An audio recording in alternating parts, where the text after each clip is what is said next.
50-50 by 2020. I stood for City of Whitehorse Council. I stood for Manningham Council, the City Ward in Wangaratta Council. And I ran in the Yarraville Ward in the City of Maribyrnong.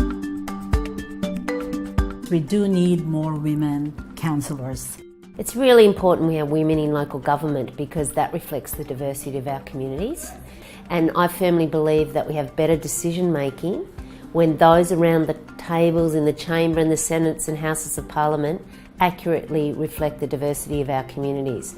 Because they're in touch with the communities, they know what's going on, and that means we need more women at all levels of government. I have a feeling myself that it gets down to actually the values of women. So if women stand and then become public, and then they stand up for themselves and for other women, I really do think they can make a difference.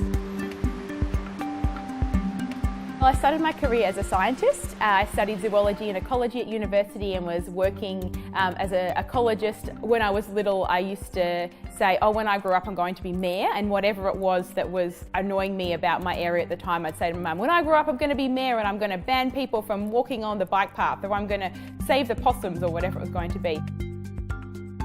I got involved because of my background and my role in community, especially working on a project called the Monash Women Building Bridges project, and also covering the Southeast with the non-profitable organisation Victoria Immigrant and Refugees Women's Coalition. And working with the women, part of my role was actually to empower them and also to run community development, community leadership courses for the women so that they would know where to access services, that sort of thing, or ask for help, or even lobby and advocate on behalf of their own communities.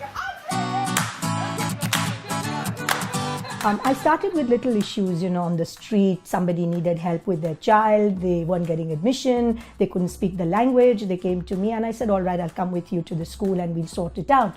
And then we had, an elderly family who were from a CALD community, culturally and linguistically diverse, and couldn't really fill in the forms to ask for help, so got involved there. And I realized that apart from my professional role, that was something that I could give back.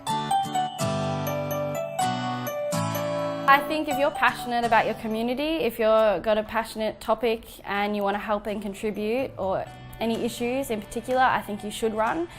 If you're a young person, I definitely encourage you to run, because the community is not just based of white men that are 55 years of age. We are the community and we are the voice and the future of Wangaratta. So it's important to get behind our youth now and make a change now. So we have to keep pushing that.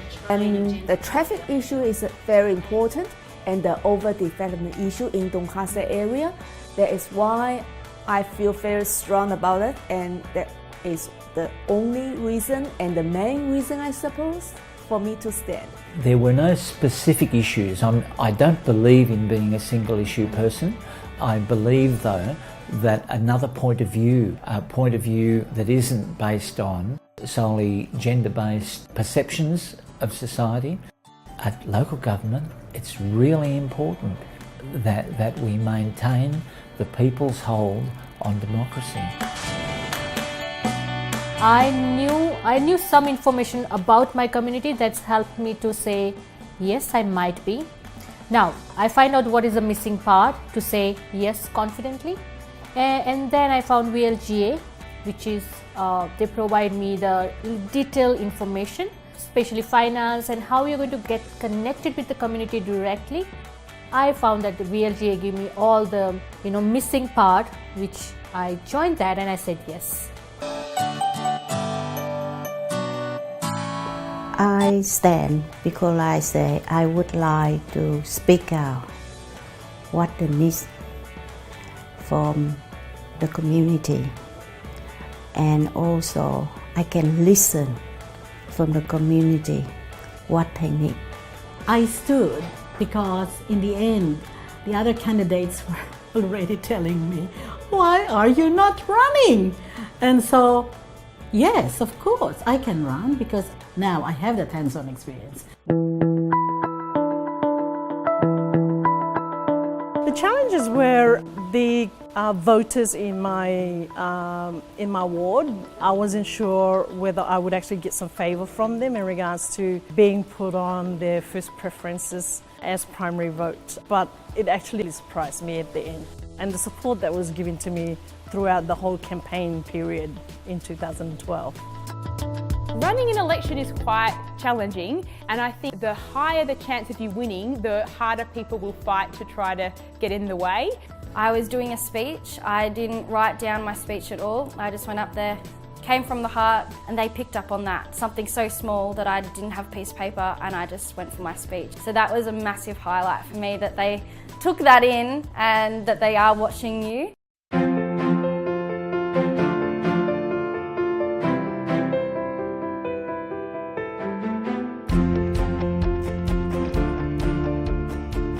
It's definitely been a transition for me, kind of moving from being an advocate on the outside. Now being on council, I've realised that we have to be a bit more pragmatic. I would find it myself quite hard to put myself out there, and I would lose a lot of sleep over it. And so I've actually been very lucky to find a way to contribute that doesn't put me in that position. So I have utmost admiration for the courage and willingness of women to put themselves up. And it's not for everyone, but even if it's not for you, you can help another woman stand. And that's what I always say. And that's what I do. And sometimes that's what you can do. Who knows, sometimes, you may be the minority, but you don't give up, you keep pushing. That's what we do in our gender equity roles. That's what we do as women from multicultural backgrounds. We don't give up. I had no idea that what I would achieve today would be a place that I would end up. Being elected into local government, I had no idea that I would be able to actually accomplish that. The advice that I'd give if you're thinking of running is to definitely start early. You need to be out there. Be yourself. And then go for it. We need more women to still have that voice and understand their power to be able to make a difference for the next generation of leaders. 32 women were elected by their peers, their fellow councillors, as mayor, which across the state, that's 40% of the mayors at the moment are women. But many women lack the confidence to actually stand up and run for public office. And what it usually takes is someone to say, you'd be fantastic at that, give it a crack. And I'm behind you, I'll support you, I've got your back. Whether that's their partners, their sisters, their mums, or other women and men in the community, that's what makes the difference. When women feel supported and encouraged to run, that's when they can run. So yes, I think you really should run. Take it from the horse's mouth, from someone who's actually been there and done that, and run a good campaign. Run the campaign and follow what I call as the SMART way of doing it. So S, be yourself. Don't have to change your name, your color of your hair, your accent. Be who you genuinely are. The M is manage your campaign, ask for help, take resources, talk to people whom you trust and ask questions. The A part of SMART is be active. You take action, get out into the community, get yourself seen, heard, and do what you think is the right thing. And that brings me to R, which is be a good role model. Be someone that you would want to look up to, or be someone that you would want to be, and put yourself in that person's shoes and be a good person. And find